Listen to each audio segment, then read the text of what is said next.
मीमांसा civil service academy में आपका स्वागत है। ये लेक्चर जो है अभी हाल ही में मध्य प्रदेश का 2024-2025 का बजट प्रस्तुत हुआ है, उस बजट संबंधी लेक्चर है। और इस लेक्चर में बजट के संबंधी कुछ की पॉइंट को लिया गया है और ये की पॉइंट आपका 2024 का मेंस और 2025 का जो प्री होगा उसके लिए महत्वपूर्ण होगा। तो प्लीज वो लेक्चर वॉच कीजिए। ये जो बजट प्रस्तुत किया गया है वो किया गया है मध्य प्रदेश के वित्त मंत्री जगदीश देवड़ा के द्वारा। तो पहला क्वेश्चन तो ये बन जाता है कि वित्त मंत्री कौन है, तो वो है जगदीश देवड़ा। मध्य प्रदेश के इतिहास में सबसे बड़ा बजट 2024-25 का जो बजट है ये मध्य प्रदेश के इतिहास में सबसे बड़ा बजट है। ये पहला क्वेश्चन हो गया। दूसरा क्वेश्चन ये पूछ सकता है कि मध्य प्रदेश का सबसे बड़ा बजट किसने प्रस्तुत किया था, तो उसका आंसर है जगदीश देवड़ा द्वारा। हुआ क्लियर, क्योंकि वर्तमान वित्त मंत्री वो है।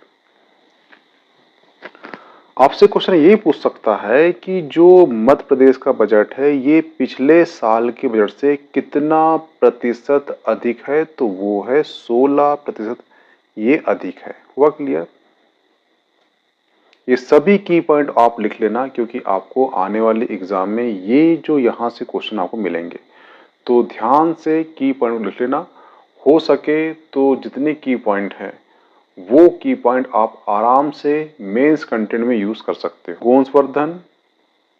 गोवंशवर्धन और पशुपालन योजनाओं के लिए जो बजट है पिछले साल की तुलना में इस साल 76% की बढ़ोतरी की गई है। तो ये 76 जो कंटेंट है ये भी आपको याद होना चाहिए। जो टोटल बजट है उसका जो सर्वाधिक बड़ा हिस्सा वो जाएगा किसमें, 16% वो जाएगा किसमें, कर्ज चुकाने में जाएगा। उसमें से 8% जाएगा कर्ज में और 8% जाएगा किसमें, ब्याज में।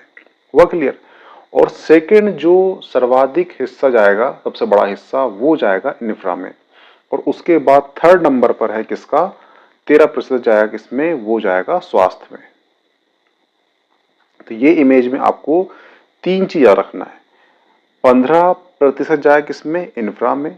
स्वास्थ्य में जाएगा 13% और 16% जाएगा किसमें, वो जाएगा आपके कर्ज चुकाने में, जिसमें से 8% जाएगा कर्ज में और 8% जाएगा किसमें, ब्याज में। इस इमेज में आपको याद रखना है कृषि क्षेत्र में कितना जाएगा, 7%। और जो शिक्षा क्षेत्र में जाएगा कितना, 11%। क्वेश्चन है किस संस्थान के अनुसार भारत विश्व की सबसे बड़ी 5वीं अर्थव्यवस्था है। तो ये इमेज है आपकी बजट की। इसे बताया गया कि अंतर्राष्ट्रीय मुद्रा कोष के द्वारा दिनांक 14 जून 2024 की स्थिति में प्रकाशित आंकड़ों के अनुसार भारत की अर्थव्यवस्था का स्थान विश्व की सबसे बड़ी 5वीं अर्थव्यवस्था में है। तो किसने बताया है, उसका आंसर है अंतर्राष्ट्रीय मुद्रा कोष द्वारा। नेक्स्ट क्वेश्चन है प्रधानमंत्री मोदी जी का भारत को विकसित राष्ट्र बनाने का लक्ष्य कब का है। तो ये है 2047 का। क्यों है, क्योंकि 1947 को हमारा देश आज़ाद हुआ था और 2047 को इसे हो जाएंगे 100 वर्ष। तो जब हम 100 वर्ष में प्रवेश करेंगे तो हमारा जो राष्ट्र है वो विकसित होना चाहिए। ये पीएम मोदी जी का लक्ष्य है। नेक्स्ट क्वेश्चन है मध्य प्रदेश में 2003-04 से लेकर 2023-24 में प्रति व्यक्ति आय में कितने गुना की वृद्धि हुई है। तो ध्यान रखना 2023-24 में जो प्रति व्यक्ति आय है वो 1,42,565 रुपए है और 2003 में जो प्रति व्यक्ति आय थी मध्य प्रदेश की वो थी 13,465 रुपए। तो ये वृद्धि कितनी हुई है, वृद्धि हुई है 11 गुना की। इसका आंसर क्या होगा, 11 गुना।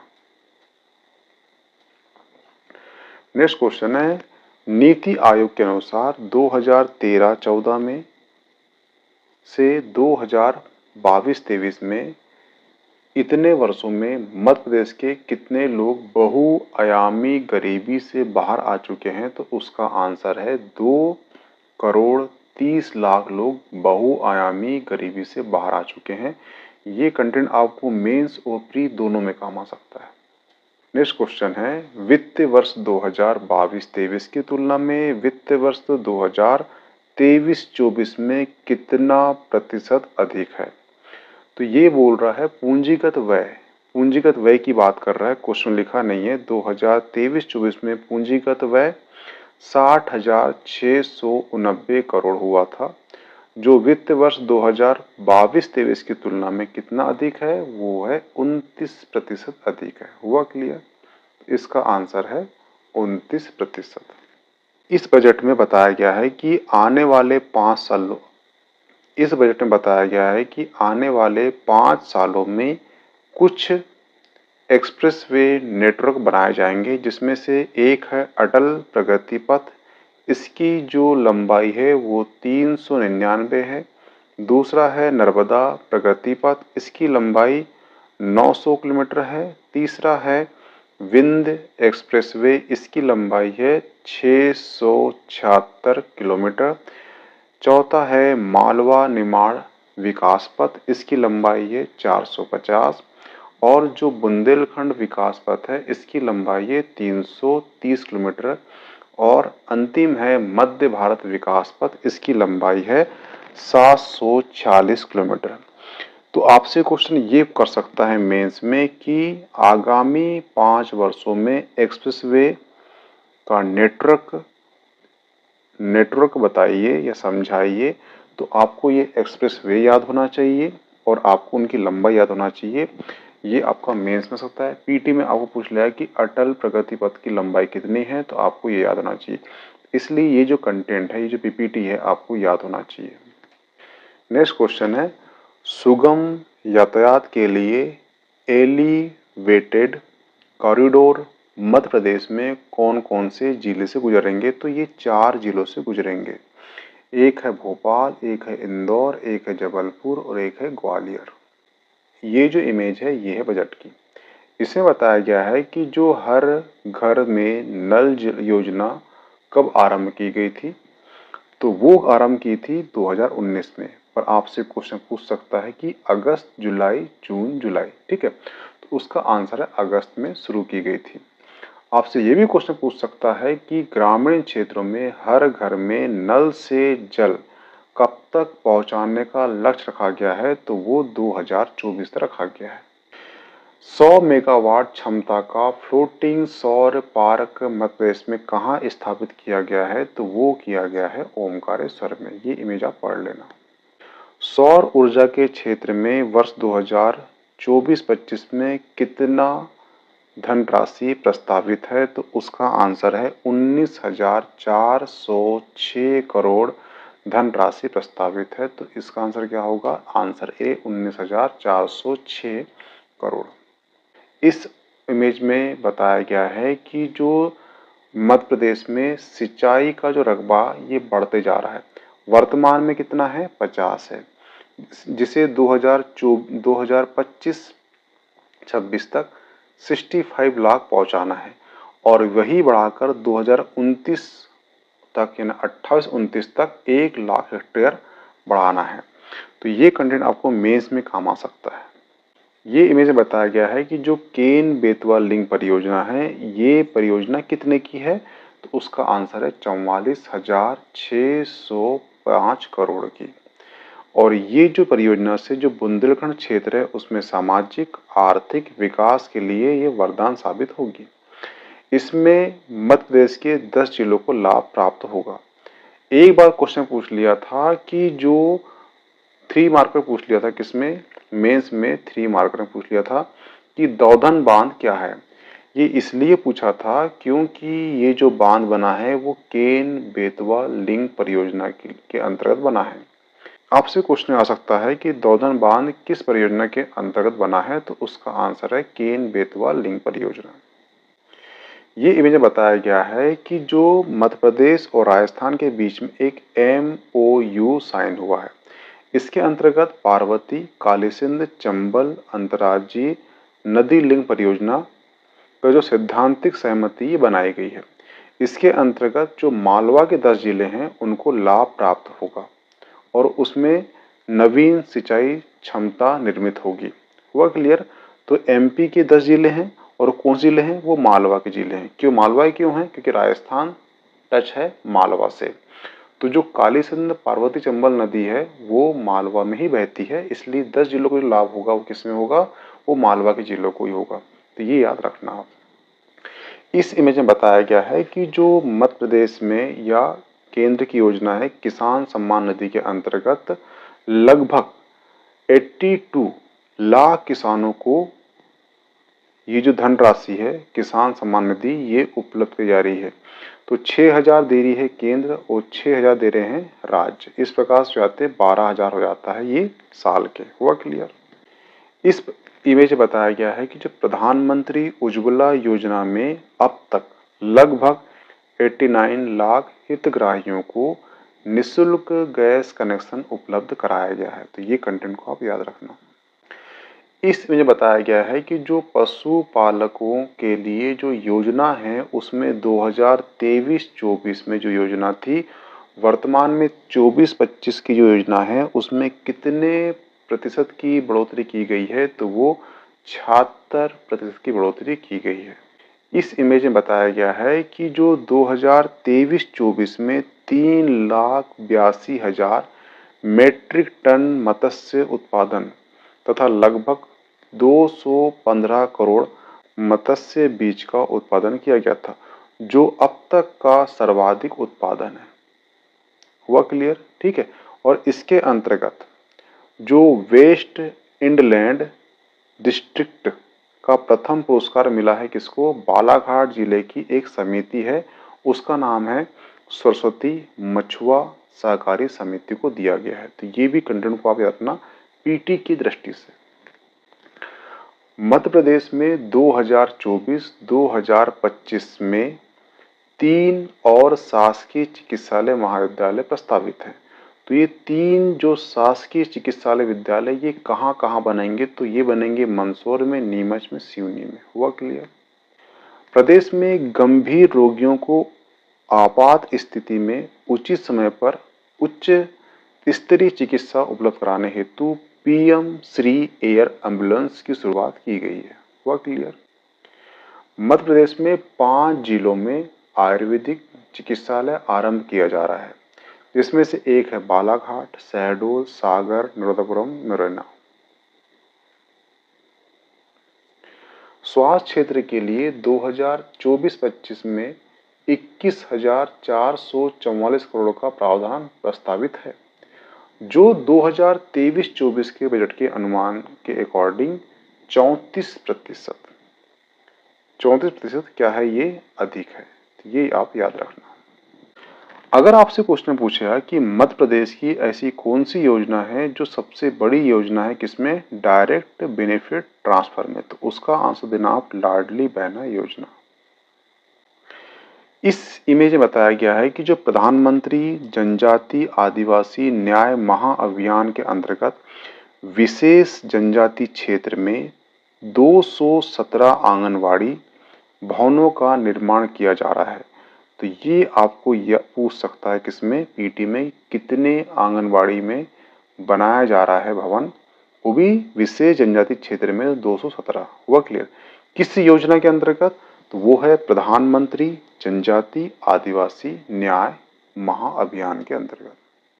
ये जो इमेज है ये इमेज आपके मेंस कंटेंट के लिए, तो प्लीज इसे पढ़ लेना। ये आपका लाडली लक्ष्मी और लाडली बहना योजना के अंतर्गत जो भी आपको आंसर आता है उसके लिए ये एक अच्छा कंटेंट दिया गया है, तो इसे पढ़ लेना आप और हो सके तो इस कंटेंट को लिख लेना। ठीक है।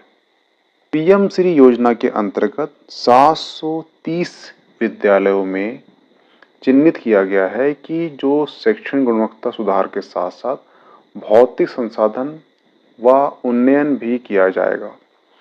प्रदेश में बैगा, भारिया, सहारिया जैसी विशेष पिछड़ी जनजाति समुदाय के बच्चों को बेहतर शिक्षा उपलब्ध कराने के लिए पीएम जनमन योजना के अंतर्गत इस वर्ष 22 नवीन छात्रावास आरंभ किए जाएंगे। तो आपसे क्वेश्चन पूछा है कि पीएम जनमन योजना का संबंध किससे है? तो ये आदिवासी जो विशेष पिछड़ी है, इसमें बैगा, भारिया, सहारिया, ये जो बच्चों को बेहतर शिक्षा उपलब्ध कराने से संबंधित है।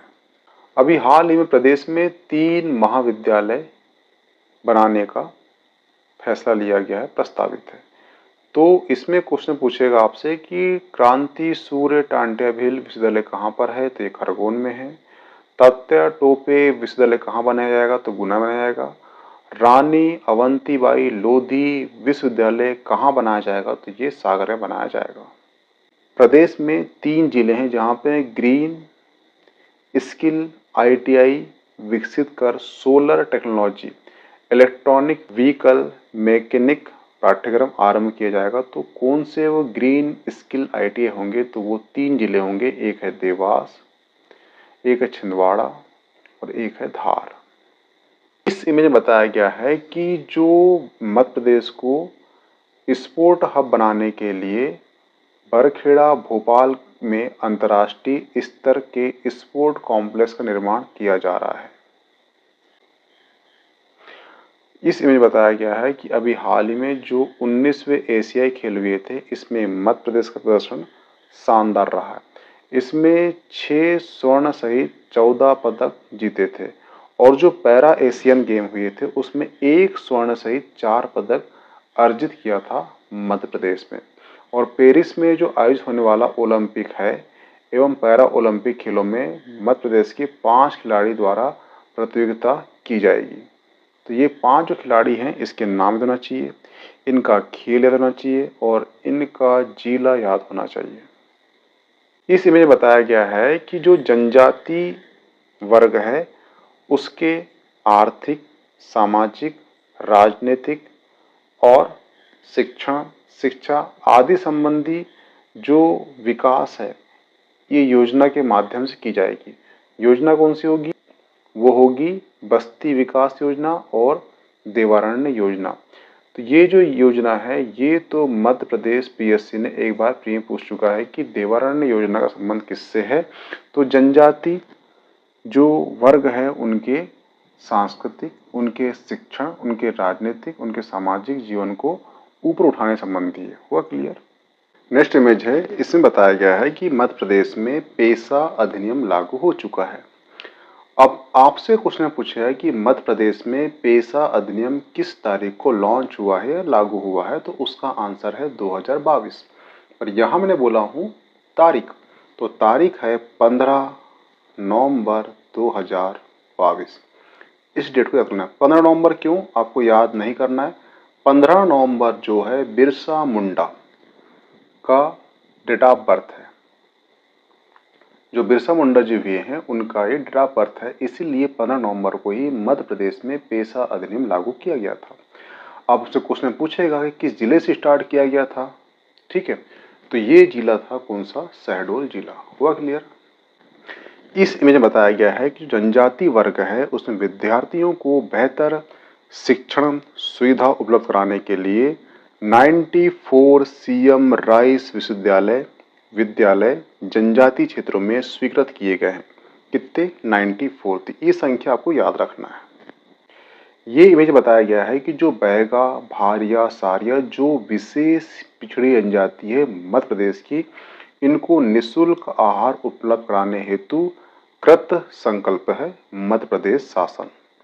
इन जनजातियों को परिवार को 1500 प्रतिमाह के मान से आहार अनुदान के रूप में सहायता राशि उपलब्ध कराई जाती है।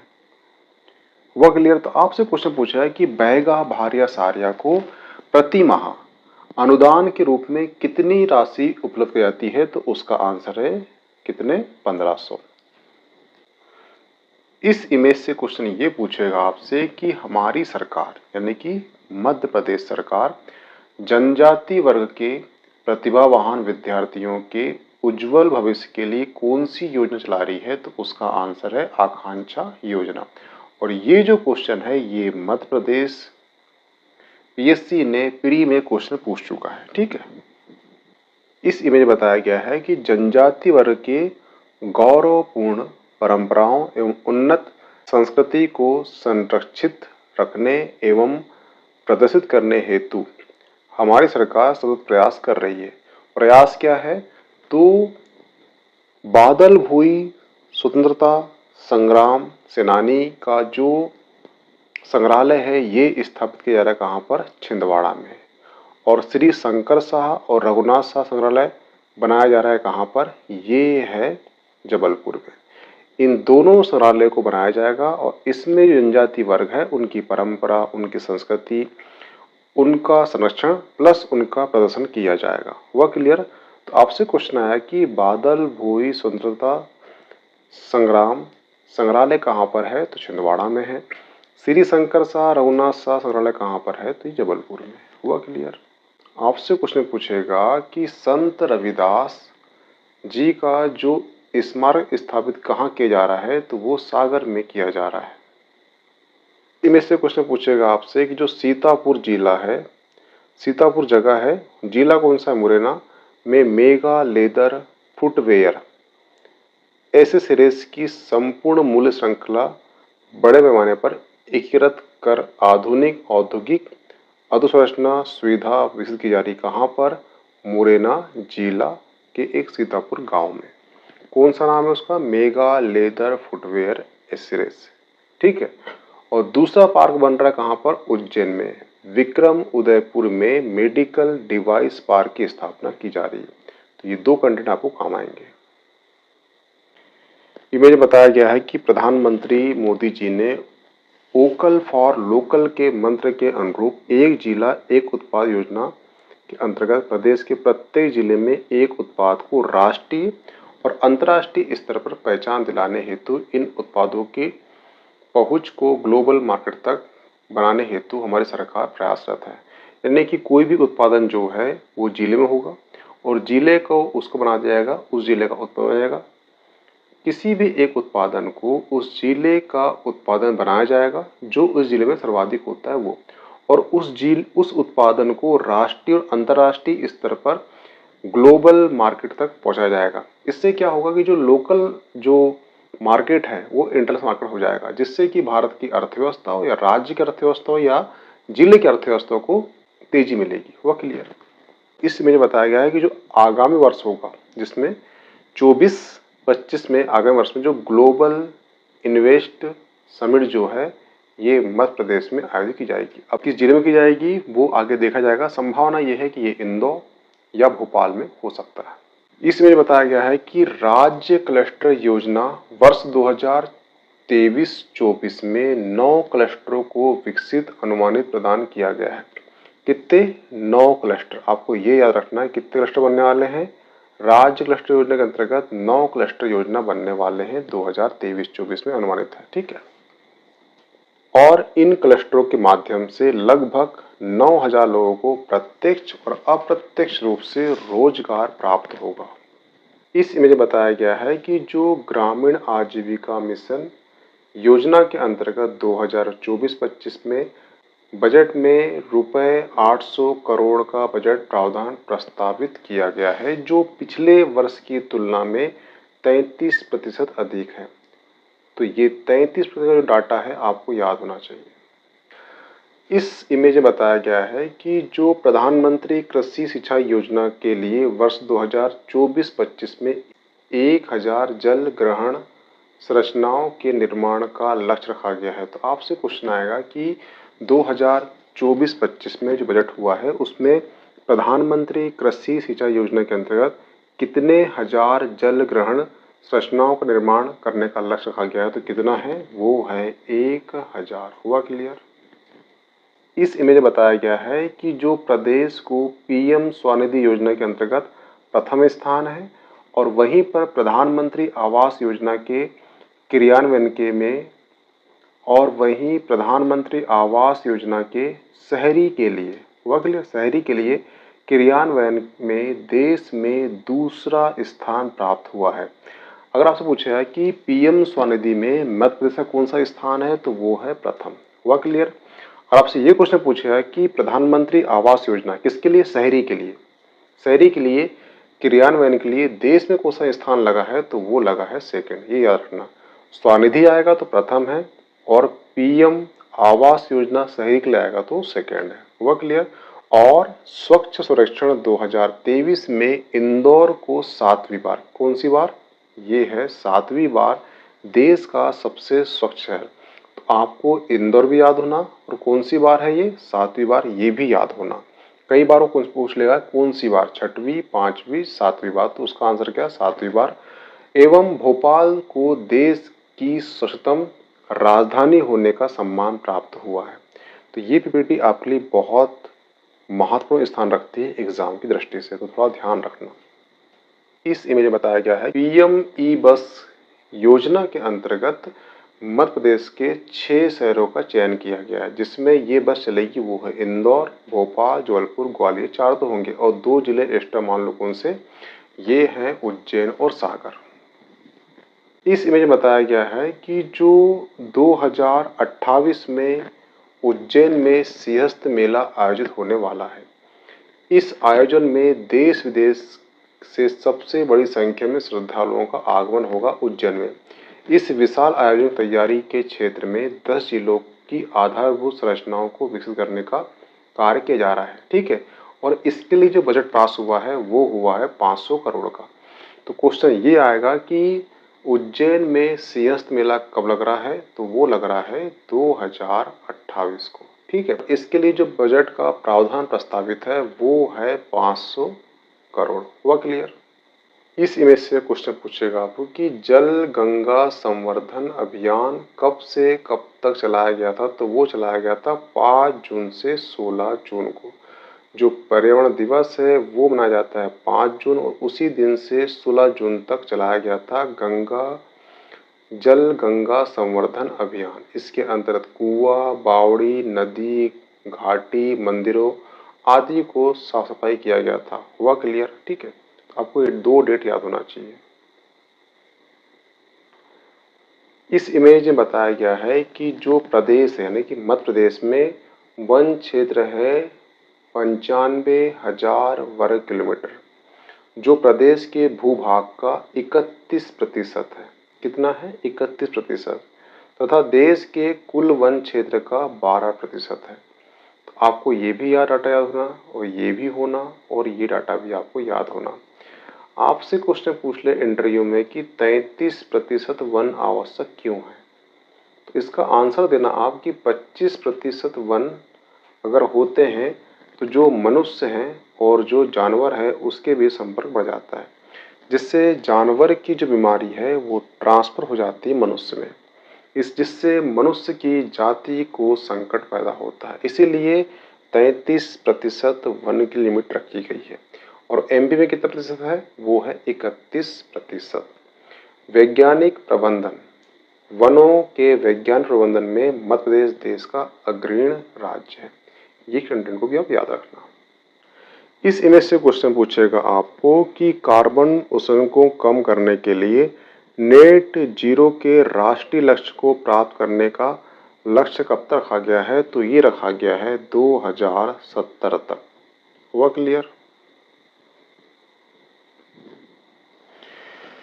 इस इमेज में बताया गया है कि प्रदेश में यानी मध्य प्रदेश में जन सहयोग से एक पेड़ माँ के नाम अभियान चलाया जा रहा है। कौन सा? एक पेड़ माँ के अभियान, एक पेड़ माँ के नाम अभियान चलाया जा रहा है मध्य प्रदेश में। इसके अंतर्गत इंदौर जिले में 51 लाख पौधे लगाने का संकल्प लिया गया है।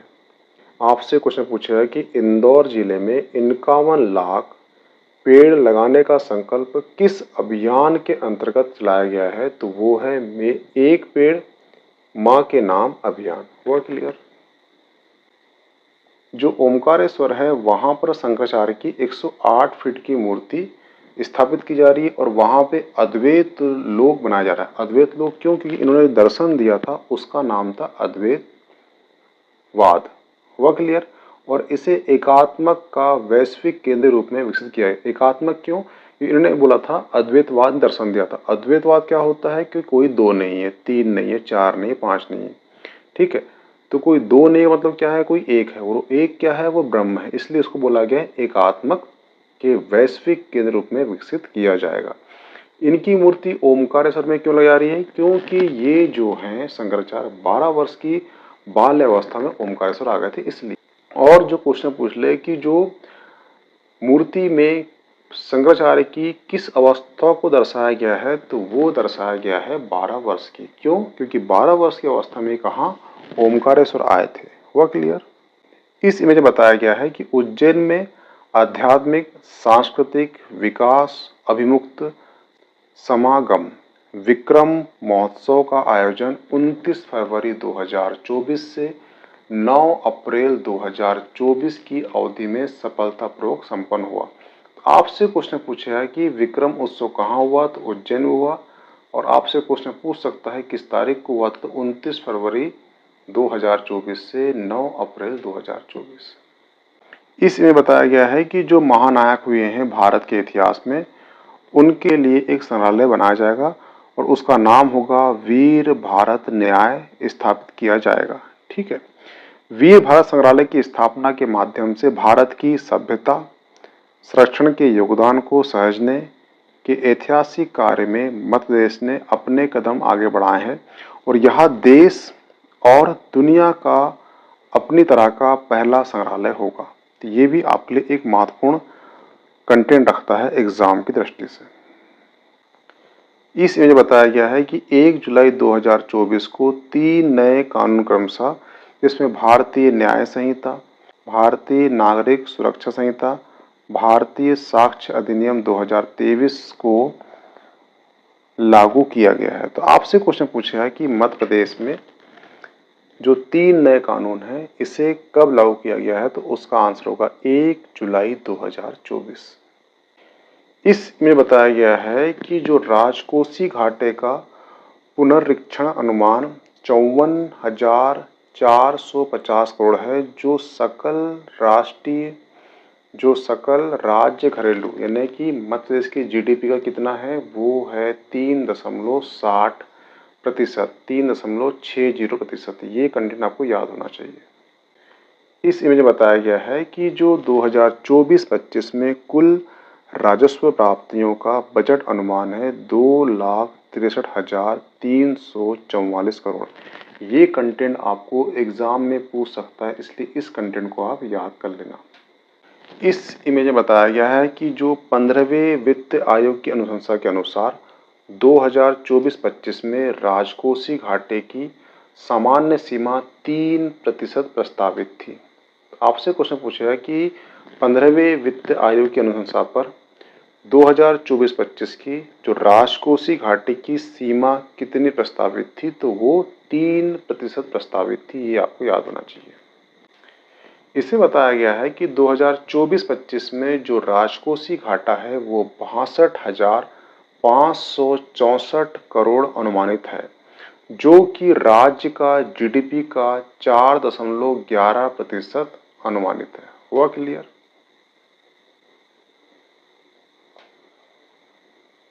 तो यहाँ पर आपके जो बजट संबंधी सारे कंटेंट खत्म होते हैं। ये लेक्चर है यूनिट 6 का, जिसके अंतर्गत भारत मध्य प्रदेश की अर्थव्यवस्था का उल्लेख किया गया है। इसमें हम आज चर्चा करेंगे भारतीय अर्थव्यवस्था में मध्य प्रदेश की वर्तमान स्थिति। मैं ऐसा समझ पा रहा हूं कि आप सभी ने सब कुछ पढ़ लिया है, क्योंकि आपका आने वाले 2 महीने में एग्जाम है। इसलिए यहाँ पे सिर्फ हम कंटेंट की बात करेंगे, फैक्ट की बात करेंगे, जो आपका मध्य प्रदेश पीएससी 2025 में पूछने की संभावना है। क्योंकि आपको इतना ही क्वेश्चन आएगा कि किसकी ग्रोथ रेट कितनी है, किसका किसमें योगदान है, कितना परसेंट है, केंद्र के बजट में किस पे ज्यादा ध्यान दिया गया है, राज्य के बजट की थीम क्या है, किस तारीख को प्रस्तावित किया गया है, ये सब क्वेश्चन पूछेंगे। इसलिए यहाँ पे हम ओनली फैक्ट की चर्चा करेंगे, जो डिस्क्रिप्शन होता है उसकी चर्चा नहीं करेंगे। ठीक है, तो प्लीज वो लेक्चर वॉच करना, क्योंकि ये जो आंकड़े हैं ये आर्थिक सर्वेक्षण, क्योंकि ये सभी आंकड़े ऑथेंटिक है, क्योंकि ये आंकड़े लिए गए हैं आर्थिक सर्वेक्षण 2024-25 से। हुआ क्लियर? तो प्लीज वो लेक्चर वॉच करना। भारतीय अर्थव्यवस्था में मध्य प्रदेश की वर्तमान स्थिति देखना। भारत सरकार द्वारा विकसित भारत 2047 के लक्ष्य को प्राप्त करने के लिए 2024-25 में केंद्रीय बजट का रोड मैप तैयार किया गया है। कहने का मतलब ये है कि 2047 तक भारत को विकसित देश बनाना है और इसके लिए अभी से ही क्या हुआ है, रोड मैप तैयार करना शुरू किया गया है 2024-25 में। यहां से ये क्वेश्चन उठता है कि 2024-25 का जो केंद्रीय बजट है उसकी थीम क्या है। इसकी थीम आप कमेंट बॉक्स में करना, क्योंकि इसका संबंध 2047 में जो विकसित भारत बनाना है उससे है, इसलिए इसकी थीम क्या है ये कमेंट बॉक्स में आंसर करना। हुआ क्लियर? अब क्वेश्चन ये उठता है कि विकसित राष्ट्र हमें बनाना है 47 में, क्यों? ठीक है, तो इसका आंसर है 1947। 1947 को हमारा देश क्या हुआ था, आजाद हुआ था, और उसे 2047 में क्या हो जाएंगे, 100 साल हो जाएंगे। शताब्दी वर्ष जब बनाया जाएगा भारत में, तो हमारे देश में एक लक्ष्य रखा गया है कि हमें 2047 तक विकसित देश बनना है, विकासशील नहीं। हुआ क्लियर? और इसी के लिए रोड मैप तैयार किया गया है बजट 2024-25 में। इसी के चलते मध्य प्रदेश सरकार द्वारा 2047 तक विकसित भारत के लक्ष्य हेतु जनता का बजट जनता के लिए थीम के साथ 2024-25 का बजट जनता के सुझाव शामिल करके तैयार किया गया है। यानी कि जो मध्य प्रदेश का बजट है उसकी थीम क्या है, उसकी थीम है जनता का बजट जनता के लिए। ऐसा क्यों? क्योंकि इस बजट में जनता के सुझाव के माध्यम से ये बजट तैयार किया गया है। हुआ क्लियर? ठीक है, तो आपसे यहां से एक क्वेश्चन बनेगा कि जो मध्य प्रदेश का बजट है 2024-25 का, इसकी थीम क्या है, जनता का बजट जनता के लिए बजट। हुआ क्लियर? ठीक है, तो यहां से आपके जितने क्वेश्चन बन सकते हैं वो आपको मैं बता चुका हूं। चलते हैं नेक्स्ट पीपीटी में। तो भारतीय अर्थव्यवस्था में जो केंद्रीय बजट 2024-25 में यहाँ पे 4 समूहों पर अधिक ध्यान दिया गया है। वो 4 समूह कौन से हैं? एक है युवा, एक है महिला, एक है अन्नदाता, एक है गरीबी। ये हो गए आपके समूह। परंतु आपसे पूछेगा कि 4 विषय कौन से हैं, तो एक है रोजगार, एक है कौशल प्रशिक्षण, और एक है मध्यम वर्ग, और एक है एमएसएमई। ठीक है, 4 विषय हो चुके हैं, 4 समूह हो चुके हैं। समूह अलग है, विषय अलग है। विषय और समूह आपसे पूछ सकता है कि केंद्रीय बजट 2024-25 में 4 समूह कौन से हैं जिस पे ध्यान दिया गया है, तो एक है युवा, एक है महिला, एक है अन्नदाता, एक गरीब। और 4 विषय पूछेगा तो कौन से हैं? रोजगार, कौशल प्रशिक्षण, मध्यम वर्ग और एमएसएमई। हुआ क्लियर? ठीक है, यही से क्वेश्चन बनेगा इन 4 समूह और 4 विषय को इंप्लीमेंट करने के लिए, इन 4 समूह और 4 विषयों को इंप्लीमेंट करने के लिए जो सरकार ने 9 प्राथमिकता तय की है, 9 प्राथमिकता तय की गई है, और ये 9 प्राथमिकता है। ये आपसे नहीं पूछेगा, ओनली ये क्वेश्चन पूछेगा कितनी प्राथमिकता तय की गई है, तो उसका आंसर है 9 प्राथमिकता। हुआ क्लियर? अब आ जाइए मध्य प्रदेश की स्थिति में। जो मध्य प्रदेश का 2024-25 का बजट है, इसका आकार बड़ा किया गया है 2023-24 के बजट की तुलना में। कितना बड़ा किया गया है? वो किया गया है 16%। ठीक है, ऐसा क्यों किया गया है? क्योंकि जो मध्य प्रदेश सरकार है वो अपना बजट का आकार दुगना करना चाहती है। कितने वर्षों में? वो करेगी 5 वर्षों में। इसलिए इस बजट में 16% करी है। ऐसी आने वाले 5 सालों में जो आज बजट है हमारा, मान लो आज हमारा बजट हमारा 100 रुपए होगा, उसे करेगी ये 200 कर लेगी 5 सालों में। इसलिए प्रति वर्ष ये बजट को बढ़ाएगी। अब आपसे क्वेश्चन इतना आएगा आपसे कि 2024-25 में जो बजट है उसका आकार 2023-25 के बजट से कितना % अधिक है, तो वो है 16% अधिक है। आपसे ये डाटा आपको याद होना चाहिए। हुआ क्लियर? नेक्स्ट है बजट।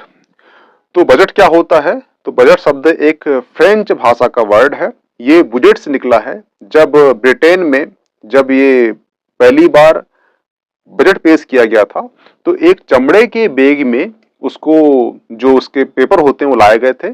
चमड़े को बैग को बोलते हैं बुजेट। जैसे ही वो संसद में बुजेट खोला गया तो लोगों ने बोला कि बुजेट खुल गया, और वहीं से बजट से निकला, बजट वर्ड निकला है। ये सिंपल सी भाषा ये है, ठीक है। आपसे ये क्वेश्चन पूछेगा कि भारतीय संविधान में किस अनुच्छेद में बजट का उल्लेख किया गया है, तो वो किया गया है अनुच्छेद 112। परंतु ध्यान रखना भारतीय संविधान में परंतु ध्यान रखना जो भारतीय संविधान है वहां पे बजट शब्द का उल्लेख नहीं किया गया है। वहां पर बजट शब्द की जगह पर वार्षिक वित्तीय कहा गया है। कहां पर? अनुच्छेद 112 में, ठीक है। इसे याद ऐसे करना, जो वित्तीय वर्ष होता है इसमें 12 महीने होते हैं। 12 महीने होने के कारण ही एक वित्तीय वर्ष होता है। उसे वित्तीय वर्ष तब कहते हैं जब वो 12 महीने कंप्लीट कर ले। और 112 बोल दिए तो उस आर्टिकल का उपयोग किया गया है कहां पर? संविधान में। यानी अनुच्छेद 112 क्या कहता है? अनुच्छेद 112 उल्लेख करता है किसका? वार्षिक वित्तीय विवरण का। हुआ क्लियर? अब नेक्स्ट क्वेश्चन आपसे यहां से पूछेगा कि निर्मला सीतारमण ने किस तारीख को 2024-25 का बजट पेश किया है, तो वो किया है 23 जुलाई को, ठीक है। अब यही क्वेश्चन आ जाओ कहां पर? मध्य प्रदेश में जाओ। तो जो मध्य प्रदेश के जो वित्त मंत्री है वो कौन है? जगदीश देवड़ा है। जगदीश देवड़ा ने मध्य प्रदेश का जो बजट है कौन सा? 24-25, ये किस तारीख को पेश किया है, तो वो किया है 3 जुलाई। अगर एमपी आता है तो 3 जुलाई, अगर केंद्र आता है तो वो आ जाएगा 23 जुलाई। हुआ क्लियर? सबसे महत्वपूर्ण बात यह है कि निर्मला सीतारमण ने तो 24-25 का बजट पेश किया है, ये 7वीं बार पेश किया है लगातार। हुआ क्लियर? और जहां तक ऐसा करने वाली पहली महिला वित्त मंत्री होगी, ये महिला बोला हूं, ठीक है मैंने, ये ध्यान रखना। तो ये कंटेंट आपके काम का है, ये सारे डाटे आपको याद होना चाहिए क्योंकि यहीं से क्वेश्चन उठ के आएंगे। नेक्स्ट है, जो केंद्रीय बजट है 2024 में भारत की विकास दर क्या रही है, तो वो रही है 8.2% रही है।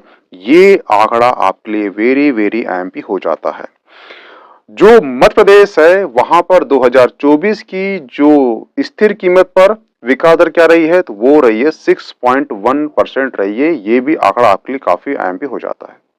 अब यहाँ पे कुछ ये आंकड़े दिए गए हैं, जैसे कि भारत की जीडीपी का आकार अभी कितना है, तो वो है 3.93 ट्रिलियन डॉलर। हुआ क्लियर? और 1980 की बात की जाए तो जो भारत की जीडीपी में इसमें कितना ग्रोथ हो चुका है, तो वो हो चुका है 21 गुना ग्रोथ हो चुका है। तो ये आंकड़ा आपके लिए आईएमपी हो जाता है। आपसे क्वेश्चन ये आया कि 1980 के तुलना में 2023-24 या 2024-25 में जो जीडीपी का आकार है ये इसमें कितनी गुना वृद्धि हुई है, तो ये गुना कितनी हो चुकी है? 21 गुना वृद्धि हो चुकी है। इसे आप वेरी वेरी एमपी लगा लेना, ठीक है। सबसे बड़ी बात यह है कि जो भारत है ये विश्व की 5वीं सबसे बड़ी अर्थव्यवस्था बन चुका है।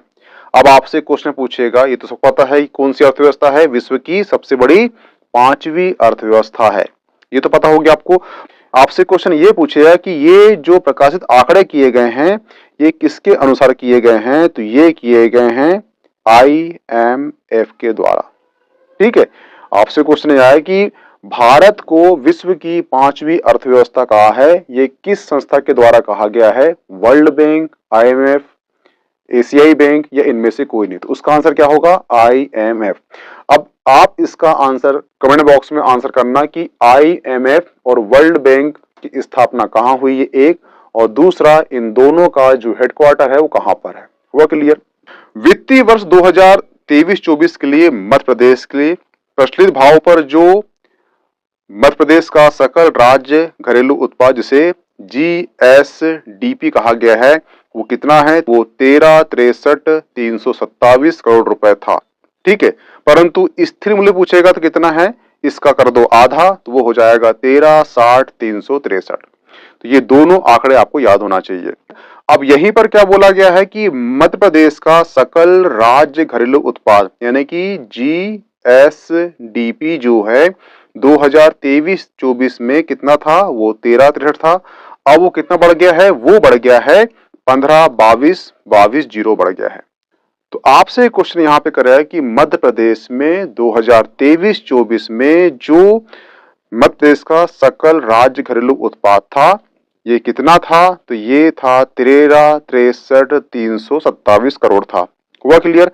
इसे 2024-25 में कितने करोड़ रुपए बढ़ा दिया गया है, अनुमानित किया गया है? तो वो किया गया है कितना?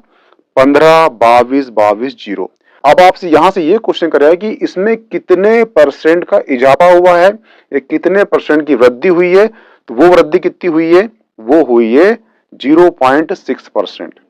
हुआ क्लियर? अब ये जो पीपीटी दिख रही है आपको, ये पीपीटी, दोनों पीपीटी आपके लिए काफी महत्वपूर्ण है, क्योंकि ये डाटा यहां से क्वेश्चन करेगा कि जो भारतीय केंद्रीय बजट है उसमें प्राथमिक क्षेत्र का क्या योगदान है, द्वितीय क्या योगदान है और तृतीय का क्या योगदान है। देखना, कोई भी अर्थव्यवस्था हो, उस अर्थव्यवस्था में 3 सेक्टर ही काम करते हैं, एक है प्राथमिक, एक है द्वितीयक, एक है तृतीयक। हुआ क्लियर? वो एमपी की हो, भारत की हो या विश्व के किसी देश की हो, वहां पे 3 सेक्टर ही काम करेंगे। सिंपल सी बात यह है कि हर अर्थव्यवस्था में 3 सेक्टर होते हैं, 3 सेक्टरों से ही पैसा आता है और 3 सेक्टरों में ही पैसा जाता है। हुआ क्लियर? अब यहां से क्वेश्चन करेगा कि जो केंद्रीय बजट है उसमें कृषि का योगदान कितना है? तो वो कितना है? 19.6%। जो प्राथमिक क्षेत्र होता है वो कृषि क्षेत्र होता है, ठीक है। उसी कृषि क्षेत्र को जो हम कंपनी में कुछ बनाते हैं तो वो द्वितीयक हो जाता है, ठीक है।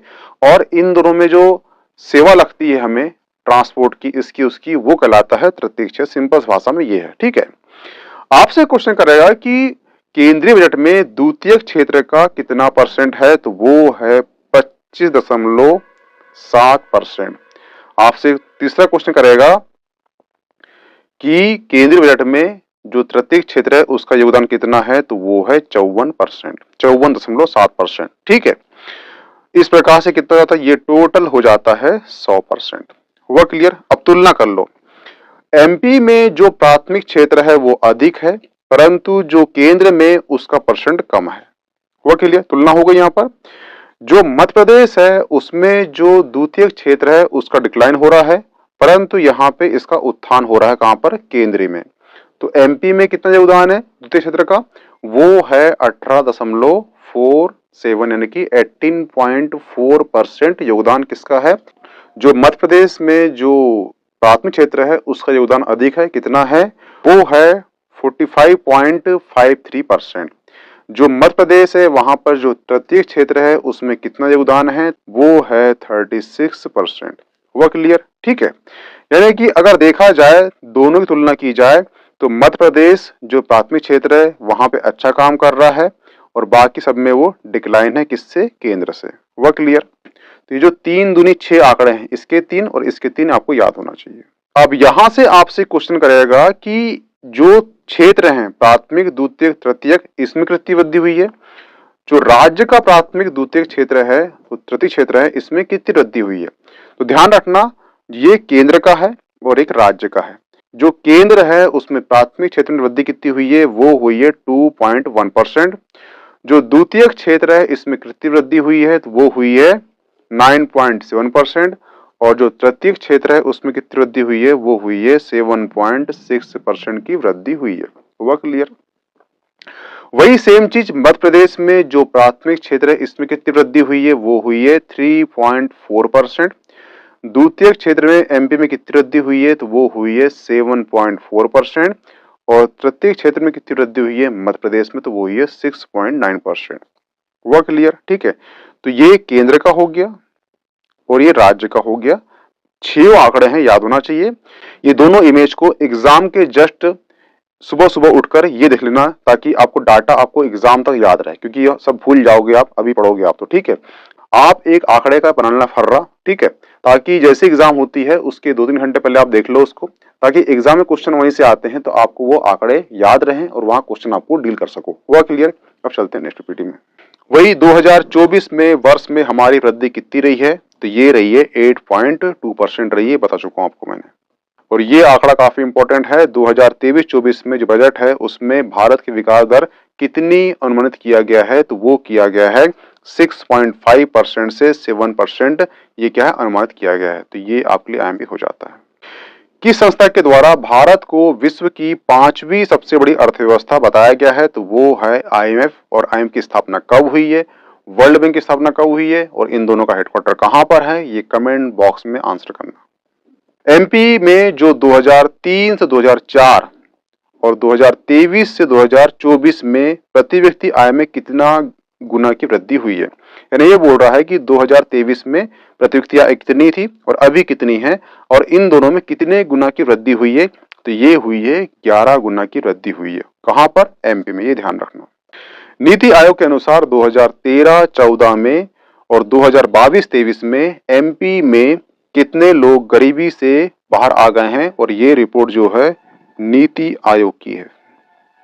ठीक है, तो ये लोग हैं 2,30,00,000 लोग जो हैं गरीबी रेखा से बाहर आ चुके हैं। ये नीति आयोग के अनुसार बोल रहा है 2013-14 से 2023-24 10 सालों में। हुआ क्लियर? ठीक है, ये जो डाटा है ये भी आपको याद होना चाहिए। जो आर्थिक सर्वेक्षण आया था उसमें बताया गया था कुछ पद बनेंगे। आपको यहां से इतने क्वेश्चन आएगा कि कौन सा पद कितना लंबा है। तो जो अटल पथ है वो 399 किलोमीटर है। नर्मदा जो पथ है ये 900 किलोमीटर है। विंध्य एक्सप्रेस जो पथ है ये 676 किलोमीटर है। जो मालवा निर्माण विकास पथ है ये 450 किलोमीटर है। जो बुंदेलखंड विकास पथ है ये 330 किलोमीटर है। जो मध्य भारत विकास पथ है ये 746 किलोमीटर है। हुआ क्लियर? ये आपको पूरे याद होना चाहिए। हर घर से नल से जल योजना कब आरंभ की गई थी? तो ये अगस्त 2019 में आरंभ की गई थी। अब यहां से कमेंट बॉक्स करना कि ये जो योजना आरंभ किस जिले से की गई थी। हर घर से नल से जल से हर ग्रामीण घरों में कब तक नल से जल पहुंचाया जाएगा, इसका जो लक्ष्य कब तक रखा गया है वो रखा गया है 2024 तक। 100 मेगावाट क्षमता का फ्लोटिंग सौर पार्क MP में कहां स्थापित किया गया है? तो ये ओमकारेश्वर में स्थापित किया गया है। और ओमकारेश्वर में ही एक मूर्ति की स्थापना की गई है। वो मूर्ति किसकी है? और उसकी हाइट 108 फीट है। और जिस महान व्यक्ति की मूर्ति स्थापित की गई है उन्हें दर्शन दिए थे अद्वैतवाद। अद्वैतवाद जो है का मतलब होता है इस दुनिया में कोई भी दो नहीं है, सब कुछ एक है। वो एक क्या है? वो ब्रह्म है और ब्रह्म के ही हम अंश है। अब ये वाक्य किसका था? ठीक है, और 108 की मूर्ति किसकी बनी है और कितने वर्ष की बाल्य अवस्था को दर्शाया गया है उस मूर्ति में, ये आप कमेंट बॉक्स में इसका आंसर करना। 3 शासकीय चिकित्सा महाविद्यालय बनाए जाएंगे मध्य प्रदेश में। एक है मंदसौर में, एक है नीमच में, एक है सिवनी में। क्वेश्चन करेगा कि 5 आयुर्वेदिक चिकित्सालय आरंभ किए जाएंगे कौन कौन से जिले में? बालाघाट, शहडोल, सागर, नर्मदापुरम, मुरैना।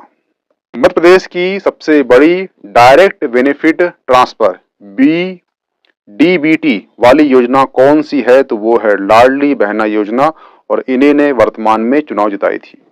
3 नवीन शासकीय विश्वविद्यालय बनाए जा रहे हैं। देखना, जो जनजाति वर्ग के जो महान व्यक्ति हुए हैं उनके गौरव को पुनः स्थापित करने के लिए जो सरकार है ये प्रयासरत है। इसलिए टांटिया मामा भील विश्वविद्यालय ये स्थापित किया जाएगा कहां पर? खरगोन में। ठीक है, तात्याटोपे विश्वविद्यालय कहां जाएगा? ये बनाया जाएगा गुना में। रानी अवंतीबाई लोधी विश्वविद्यालय कहां जाएगा? ये बना जाएगा सागर में। 3 ग्रीन स्किलिंग ITA बनाए जाएंगे। एक है देवास, छिंदवाड़ा, धार। पेशा अधिनियम मध्य प्रदेश में कब लागू हुआ था? तो ये हुआ था 15 नवंबर 2022 को शहडोल से। अब ये 15 नवंबर क्यों है? क्योंकि 15 नवंबर जो है बिरसा मुंडा जी की जयंती आती है। इसी दिन पेशा अधिनियम लागू किया गया था कहां पर? मध्य प्रदेश में। वही जो वर्तमान सरकार है ये जो जनजाति वर्ग है इनके जो गौरव है, इनकी जो महानता को पुनः स्थापित करने के लिए प्रयासरत है। इसलिए बादल हुई स्वतंत्रता संग्राम सेनानी कहां बनाया जा रहा है? ये छिंदवाड़ा में।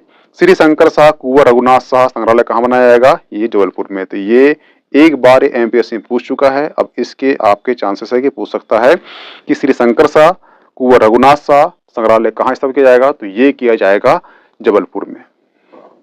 उज्जैन में सिंहस्थ मेला आयोजित होगा। ये कब होगा? ये होगा 2028 को। हुआ क्लियर? किस दिनांक को 3 नए कानून प्रस्तावित हुए थे और वो तारीख कौन सी है? वो है 1 जुलाई 2024, भारतीय न्याय संहिता 2023, भारतीय नागरिक सुरक्षा संहिता 2023, भारतीय साक्ष्य अधिनियम 2023। ये प्रस्तावित कब हुए थे? ये हुए थे 1 जुलाई 2024 को, इसलिए ये डेट को आप याद रखना। जो केंद्रीय बजट है उसमें 4 समूह पर अधिक ध्यान दिया गया है। वो 4 समूह कौन से हैं? वो है युवा, महिला, अन्नदाता, गरीबी। जो केंद्रीय बजट है उसमें 4 विषय पर अधिक ध्यान दिया गया है। 4 विषय कौन से हैं? रोजगार, कौशल प्रशिक्षण, एमएसएमई, मध्यम वर्ग।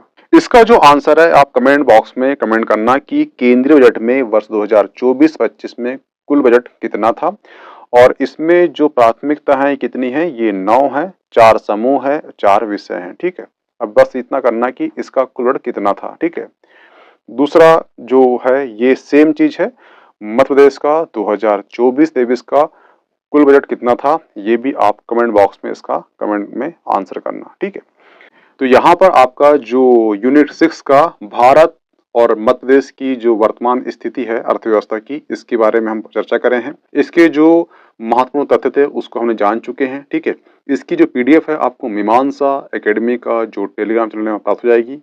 ये लेक्चर है लेटेस्ट रेट का, यानी कि रेपो रेट वर्तमान में कितना है, रिवर्स रेपो रेट कितना है, एसएलआर कितना है, एमएसएफ कितना है, बैंक रेट क्या है। वर्ल्ड बैंक और आईएमएफ ने भारत की जो जीडीपी है उसमें कितनी वृद्धि हो सकती है, कितनी परसेंट वृद्धि हो सकती है, ये सब जो लेटेस्ट परसेंट है इसमें इंक्लूड किया गया है और हर राज्य की पीएससी में एक क्वेश्चन यहाँ से आता है। तो अभी आपका 2025 का मध्य प्रदेश पीएससी का पेपर प्री का है, तो वहां पर ये रेट आने की संभावना है, क्योंकि जहां तक पिछली बार जो पीएससी हुआ था 2024 का, वहां पर ये क्वेश्चन नहीं किया गया था। तो पॉसिबिलिटी ये है कि 2025 में यहाँ से क्वेश्चन आने की संभावना है। इसीलिए जो सभी जो रेट है उसको ध्यान से याद कर लेना। इन सभी रेटों के एक शॉर्ट नोट्स तैयार कर लेना, एग्जाम देने के पहले उसे देख लेना, ताकि आपको एग्जाम में आता है तो एग्जाम में जो आंसर क्लिक कर तक आपको वो याद रहे। हुआ क्लियर? तो प्लीज वो लेक्चर वॉच करना। रेपो रेट क्या होता है देखना। अगर आरबीआई से जो वाणिज्य बैंक है, कमर्शियल बैंक है, वो पैसा ले रहा है, वो जिस रेट पे लेता है वो रेट कहलाता है रेपो रेट। आपसे क्वेश्चन आएगा रेपो रेट वर्तमान में कितना है, तो वो है 6.50%। रिवर्स रेपो दर। अब रिवर्स रेपो दर क्या होता है देखना, ये आरबीआई है और ये है कमर्शियल बैंक, जैसे कि एसबीआई। आरबीआई को कमर्शियल बैंक से पैसा चाहिए, तो जिस रेट पे वो पैसा लेगा कमर्शियल बैंक से आरबीआई, वो जो रेट होगा वो रेट होगा रिवर्स रेपो रेट। हुआ क्लियर? अब आरबीआई ऐसा क्यों करता है? तो आरबीआई को जो लिक्विडिटी है वो कम करना है मार्केट से। क्यों? क्योंकि मार्केट में क्या है? वो पैसा है। जब पैसा है तो पैसे में क्या होगा? वस्तुओं की डिमांड बढ़ेगी। जब वस्तुओं की डिमांड बढ़ेगी तो वस्तु क्या हो जाएगी? महंगी हो जाएगी। जब महंगी हो जाएगी तो क्या होगा? मुद्रास्फीति में वृद्धि हो जाएगी। तो इस पैसे को खींचने के लिए वो आरबीआई जो है रिजर्व रेपो रेट लगाता है बैंक में, बैंक से वो पैसा लेता है। तो ये वाला जो पैसा है मार्केट का पैसा, ये आता है बैंक में, बैंक से पैसा आता है आरबीआई में, और जो पैसा यहाँ पर जो महंगाई बढ़ा रहा था वो महंगाई नियंत्रित हो जाती है। ध्यान रखना, तरलता को कम करने के लिए आरबीआई रिवर्स रेपो रेट और रेपो रेट का यूज करता है। हुआ क्लियर? और ये कितना है वर्तमान में? ये है 3.35%। आपको ओनली इतना क्वेश्चन आएगा, वर्तमान में रिवर्स रेपो दर क्या है? 3.35%। हुआ क्लियर? स्थायी जमा सुविधा क्या होता है? स्टैंडिंग डिपॉजिट फैसिलिटी, जिसे हम एसडीएफ कहते हैं। ठीक है, तो आपसे क्वेश्चन आया कि स्थायी जमा सुविधा या फिर एसडीएफ फैसिलिटी का रेट कितना है वर्तमान में, तो वो है 6.25%। नगद आरक्षित अनुपात, केस रिजर्व रेशो, वर्तमान में कितना है, तो वो है 4.50%। अगर आपसे पूछता है कि वैधानिक तरलता अनुपात, जिसे हम एसएलआर कितना है वर्तमान में, तो वो है 18.0%। बैंक दर वह दर होता है जिसमें वाणिज्य बैंक आरबीआई से पैसा लेता है, जिस दर पे लेगा उसे बैंक दर कहते हैं। वर्तमान में कितना है, तो ये है 6.75%। सीमांत स्थायी सुविधा, मार्जिनल स्टैंडिंग फैसिलिटी, जैसे कि एफ कहते हैं। ठीक है, ये कितना है वर्तमान में, तो ये है 6.75%। MSF और आपका बैंक दर दोनों सेम है 6.75%। नेक्स्ट है उपभोक्ता मूल्य मुद्रास्फीति CPI, कंज्यूमर प्राइस जो रेशो है, ये वर्तमान में कितना रखा गया है RBI द्वारा, ये रखा गया है 4.5%। ध्यान रखना ये ऑल ओवर 1 ईयर का है। अगर आपसे कभी डीप पूछ ले कि पहली तिमाही में कितना था, सेकंड तिमाही में कितना था, थर्ड तिमाही में कितना था, फोर्थ तिमाही में कितना था, देखना जो मौद्रिक नीति होती है ये हर 3 महीने निकलती है और इसके अंतर्गत कितनी महंगाई दर हो सकती है वो डिसाइड किया जाता है। ठीक है, तो 12 महीने होते हैं, 3 होंगे तो 4 निकलेगी, 4 12 महीने होंगे, ये 1 2 3 4।